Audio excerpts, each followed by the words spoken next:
జీవవాక్యం ద్వారా ప్రభువు మనకు శ్రేష్టమైన మన్నాను అందిస్తున్నాడు. ఈ వాక్యంను మీరు విని అనేక మందికి షేర్ చేయండి. దేవుని పరిచర్యలో మీరు పాలు పొందండి. ఈ రోజు దేవుని జీవవాక్యము యోబు గ్రంథం 12వ అధ్యాయము 10వ వచనము. జీవరాశుల ప్రాణమును మనుష్యులందరి ఆత్మలను ఆయన వశముననున్నవి కదా. Job chapter 12 verse 10.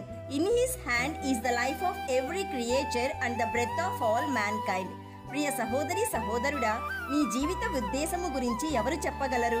నీ వ్యక్తిగత నేర్పు కన్నా, నీ మనశ్శాంతి కన్నా, నీ సంతోషము కన్నా, నీ కలలు మరియు కోరికల కన్నా నీ జీవిత ఉద్దేశము చాలా గొప్పది. నీ జీవితం యొక్క అర్థమును నీవు గ్రహించాలంటే నిన్ను నీలోకి చూసుకోవాలని చాలా పుస్తకములు, సినిమాలు, సదస్సులు, వేదాంతాలు చెప్తుంటాయి. అయితే నిన్ను నీలోకి చూసుకోవడానికి నిన్ను నీవు సృష్టించుకొనలేదు. నిన్ను సృష్టించిన సృష్టికర్త మాత్రమే నీ జీవితం యొక్క ఉద్దేశంను చెప్పగలడు. ప్రియ దేవుని బిడ్డ, పరిశుద్ధ గ్రంథము ద్వారా నీ జీవితం గురించి ప్రభు స్పష్టంగా బయలుపరిచాడు.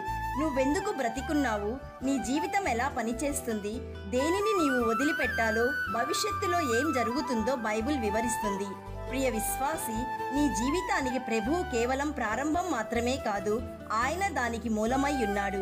కాబట్టి నీ జీవితం యొక్క ఉద్దేశమును కనుగొనుటకు నీవు దేవుని వాక్యం వైపు తిరగాలి గాని లోక జ్ఞానం వైపు కాదు. నిత్యమైన సత్యముల మీద నీ జీవితమును కట్టుకోవాలి గాని మానసిక శాస్త్రం మీద కాదు, ప్రేరణ కలిగించే కథల మీద కాదు. My dear friend, because we are united with Christ, we have received an inheritance from God, for he chose us in advance and he makes everything work out according to his plan. ప్రియ సహోదరి సహోదరుడా, యేసుక్రీస్తుతో గల సంబంధము ద్వారా నీ జీవితం యొక్క ఉద్దేశమును నీవు కనుగొనగలవు. ప్రార్థన చేసుకుందాం, ఏకీభవించండి. పరిశుద్ధుడు అయిన తండ్రి, ఈ రోజు జీవవాక్యం ద్వారా మాతో మాట్లాడినందుకు మీకు కృతజ్ఞతాస్తుతులు. తండ్రి, మా జీవితం యొక్క ఉద్దేశమును గురించి నీవు ముందుగానే ఏర్పాటు చేసి ఉన్నావు.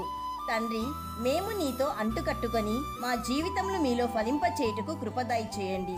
జీవవాక్యం వింటున్న ప్రతి ఒక్కరిని, వారి కుటుంబాలని, వారి ఉద్యోగమును, వ్యాపారమును, చేతి పనులను, పరిచర్యను ఆశీర్వదించుమని సృష్టికర్త అయిన యేసయ్య నామంలో అడుగుచున్నాము తండ్రి. ఆమెన్. God bless you.